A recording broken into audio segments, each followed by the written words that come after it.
Have you ever looked in the mirror after 60 and asked yourself, am I still in control of my health, or is my health starting to control me? It's a quiet question, but a powerful one. And it's one that a woman named Martha asked herself not too long ago. Martha is 74, lives in a small town just outside Asheville, and up until recently, she considered herself healthy. She walked every day, enjoyed her garden, cooked most of her meals, and kept a lighthearted attitude about growing older. She loved sharing bits of elderly wisdom at church potlucks, and offering gentle advice to her younger neighbors, small things, but filled with experience. But one ordinary afternoon, as she was sweeping leaves from her porch, she felt something strange. A pressure in her chest, not sharp, not painful, just enough to make her stop. She sat down, sipped some water, and blamed it on the humidity. She didn't want to worry anyone. But a week later, after a routine checkup, her doctor looked at her chart, paused, and said gently, "Martha, your cholesterol is too high. It's time to take this seriously." At first, she was stunned. She had always associated high cholesterol with fast food, soda, and people who didn't care about their health. But the truth hit hard. She wasn't doing anything wrong, but she wasn't doing enough that was right. That day, something shifted in her. Before we go any deeper, I want to ask you something. Where are you watching this from today? Are you curled up in your favorite chair in Texas? Sitting on a balcony in Manila? Or maybe listening in while folding laundry in your quiet kitchen in Dublin? Let me know in the comments. I read every message, and I love seeing how this community of thoughtful, motivated seniors is growing across the world. And while you're here, please take a second to click like, subscribe, and turn on that little bell icon. Because what we talk about on this channel isn't just advice, it's real, science-backed, elderly reflections passed on with love, caution, and sometimes hard-earned truth. Martha decided she didn't want to rely solely on medication. She wasn't against it, she just believed there had to be more she could do with her own two hands, her own 2 feet, and the food she chose to put on her plate. That decision, made quietly at her kitchen table, became the start of something much bigger. A journey of transformation powered by food, faith, and old-fashioned motivation. She began with one small change. Her breakfast.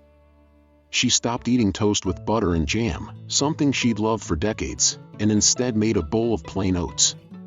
Not the flavored packets, real oats. She added blueberries, a few chopped walnuts, and a splash of almond milk. At first, it felt unfamiliar. But after a few mornings, she began to notice a difference. Her energy felt smoother. Her digestion was better. And when she read that oats contain soluble fiber that helps pull cholesterol from the body like a sponge, it clicked. This wasn't just breakfast. It was medicine in a bowl. The next shift came with fats. Martha had grown up in a generation where fat was the enemy. But she learned quickly that senior health isn't about cutting everything out, it's about choosing the right things. She started adding avocado to her meals. Sometimes mashed on whole grain toast, sometimes sliced into her salads. It was rich, satisfying, and filled with the kind of fats that actually help lower bad cholesterol while boosting the good. And the most beautiful part? She didn't feel like she was dieting. She felt like she was finally feeding her body with respect. That alone was a kind of quiet inspiration. One evening, her daughter brought over a small tin of sardines and said, "I heard these are good for your heart."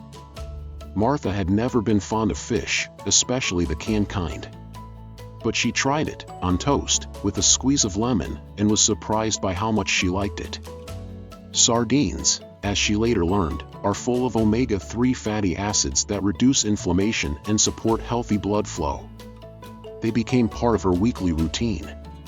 As the weeks passed, other small changes followed. Instead of snacking on crackers or sweets, she kept a small jar of almonds and walnuts on the counter. She'd reach in for a handful between meals, enjoying the crunch, the taste, and knowing that they were protecting her heart with every bite. She swapped her cooking oil for extra virgin olive oil and began to explore how herbs and spices could add flavor without needing to lean on butter or salt. What Martha didn't expect was how empowered she began to feel. There was a new rhythm to her day, a sense of clarity, purpose, and peace. It wasn't just about lowering numbers on a chart. It was about reclaiming the strength and independence she had always valued. It was about embodying those deep life lessons from the elderly. Take care of your body, and it will take care of you. And for those who think it's too late to change, Martha would simply smile and say, "Darling, if you're breathing, you still have time." Because that's what aging with intention looks like. It's not about fighting time. It's about partnering with it. Working with your body instead of against it. Letting food be your ally, not your enemy. Her story is not unique, but it is rare. Too many seniors are told to accept fatigue, high cholesterol, and heart disease as normal parts of aging. But the truth is, many of these conditions are not inevitable. They are manageable, reversible, preventable, if you give your body the tools it needs. So if you're sitting here today wondering where to begin, start small. Start like Martha. Maybe tomorrow, you try oats instead of toast. Maybe you toss a few walnuts into your salad. Maybe you finally open that can of sardines that's been sitting in your pantry. Each act is a vote for your future self. And every one of those small decisions carries the wisdom of those who came before us. This is the kind of elderly wisdom that doesn't shout, it whispers. It comes through in quiet mornings, simple meals, and the knowledge that your best years are still ahead, if you choose to make them so. By the middle of her second month, something had shifted in Martha, and it wasn't just the numbers on her blood test. There was a lightness to her. A kind of calm confidence in how she walked, how she ate, how she spoke about her body. This wasn't the Martha who used to brush off her own symptoms or ignore her needs. This was a woman who had started listening, and who had decided, with quiet determination, that growing older didn't mean growing weaker. One of the next foods she added into her routine was barley. It wasn't something she'd cooked much before. In fact, she thought of it more as an old-fashioned soup ingredient from her grandmother's kitchen. But when she read about its impact on heart health, particularly how its soluble fiber could lower LDL cholesterol, she gave it a try.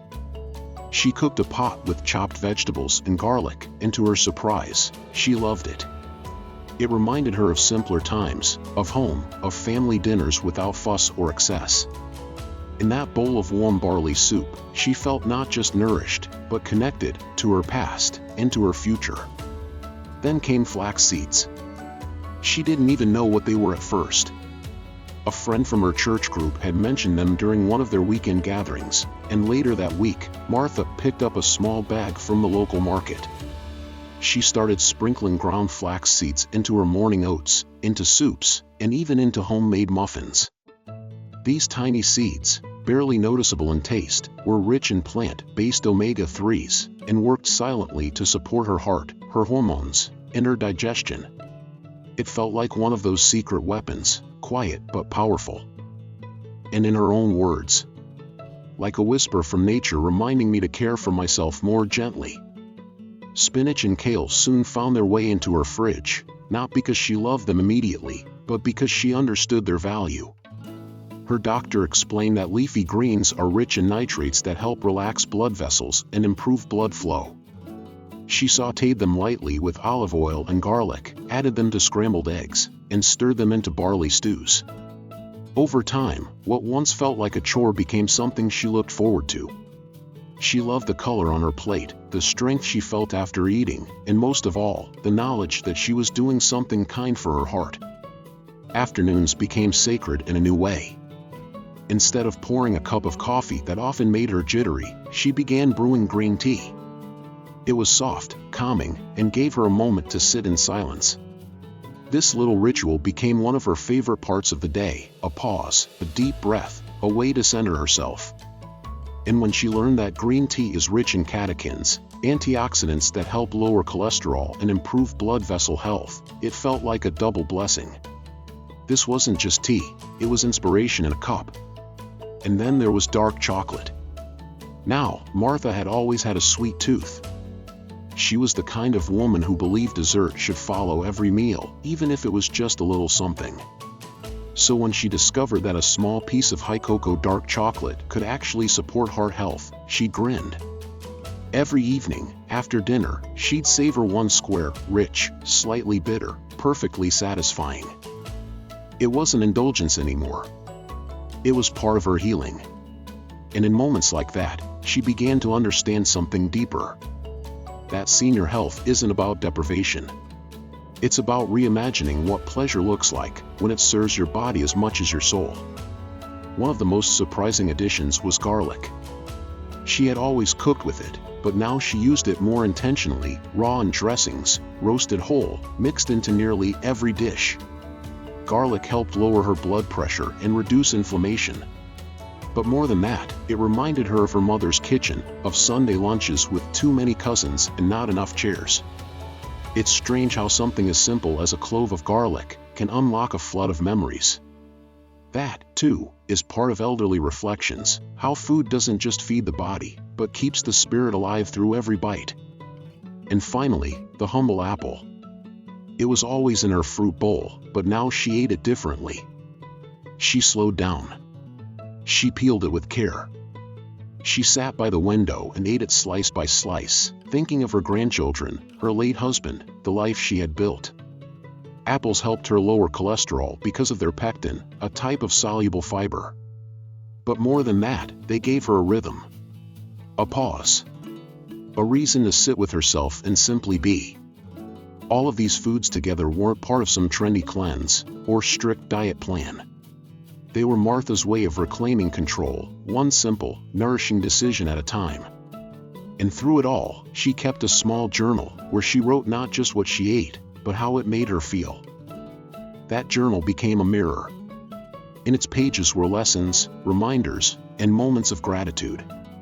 She often wrote things like, "Today I had the energy to walk farther. My fingers didn't ache this morning. I feel proud of myself." And these aren't just words. They're proof. Proof that the body listens when we love it well. Proof that life lessons from the elderly aren't just about regrets, but about resilience. About starting again, at any age. Because Martha's story isn't about perfection. It's about courage. And in her journey, we find not just nutrition advice, but true motivation for how we live and love ourselves better as we age. If you've been looking for a sign to take your health into your own hands, this is it. Martha isn't extraordinary. She's just a senior who decided to pay attention. Who chose action over fear. Who discovered that the smallest shifts can bring the biggest changes, not just in lab results, but in how deeply you enjoy your life. When Martha walked into her next doctor's appointment, something had changed. It wasn't just the way her clothes fit a little looser, or how her cheeks had more color. It was in her posture, her voice, her presence. There was strength in her that hadn't been there before, not just physical, but emotional. Her doctor glanced at her new lab results and raised his eyebrows. "Whatever you're doing," he said, "keep doing it." Her LDL cholesterol had dropped dramatically. Her triglycerides were in the healthy range. Even her blood pressure had improved. But the best part? She didn't feel like she had been suffering through a diet. She felt like she had found herself again, more awake, more energized, more alive. You see, what Martha discovered wasn't just a list of foods. It was a new way of living. A way of treating her body as something precious. Of letting go of guilt and choosing nourishment. She began seeing food not just as fuel, but as care. As connection. As medicine. And isn't that one of the greatest life lessons from the elderly? That real change doesn't come from punishment, it comes from love. From listening to your body instead of ignoring it. From honoring what you've been through, while still believing there's more ahead. There's this quiet kind of elderly wisdom that people like Martha carry. The kind that doesn't shout or preach.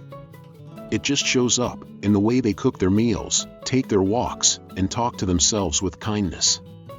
It's a reminder that healing is not about age. It's about attention, intention, consistency. Some of her friends had laughed when she told them she was trying to change her diet in her 70s. "Isn't it too late?" one of them asked. Martha just smiled and said, "It's only too late if you stop caring." That sentence right there? That's the essence of what we call elderly reflections, the kind of wisdom you only earn by living it. Since making these changes, Martha noticed more than just physical improvements. Her sleep became deeper. Her thoughts clearer. The little aches in her knees started to fade. She had more energy to play with her grandkids, more patience to enjoy her garden, more curiosity to try new things. She didn't do it for a number on a chart. She did it for her life. For the moments she didn't want to miss. For the dignity of waking up and feeling in control of her body, not like a victim of time, but like a partner with it. That's the part so many people forget. Your 60s, 70s, and beyond aren't the end of the story. They're just another chapter. And how you write it, how strong, how joyful, how vibrant it is, depends on what you choose today.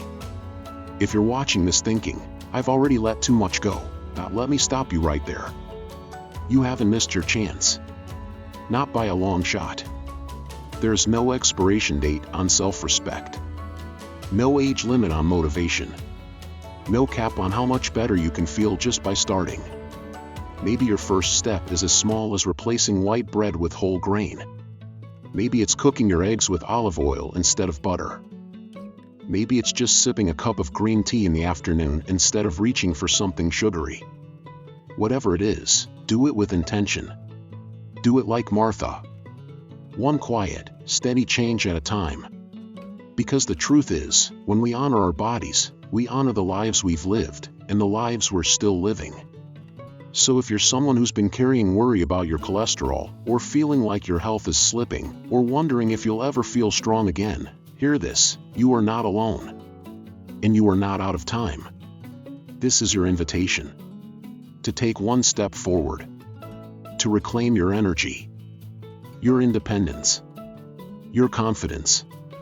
This is the kind of senior health that matters, not just pills and numbers, but daily choices that lead to real freedom. And if you need proof, look at Martha. She didn't change her life with one big leap. She changed it one bowl of oats, one apple, one cup of tea at a time. And through it all, she found herself again, not the younger version of herself, but a wiser, brighter, more present version. That's the beauty of aging well. It's not about what you lose. It's about what you finally gain. So now I'd love to hear from you. What's one food from Martha's journey that you want to try? Have you already made any changes that helped you feel more energized or in control? And of course, where are you watching this from today? Tell me in the comments. This channel isn't just about me sharing advice. It's about us building something together. A community of real people, real experience, and powerful inspiration. If this video spoke to you, even just a little, please click like. Subscribe to the channel. Share this story with a friend or family member who might need a gentle nudge toward taking better care of themselves. Because you deserve to feel proud of your body. You deserve to feel strong in your choices. You deserve to write the next chapter of your life with courage, clarity, and joy. Here's to you. To your strength. To your elderly wisdom. And to every choice you make from here that brings you closer to the life and the heart you deserve. Stay well. Stay kind. And I'll see you in the next story.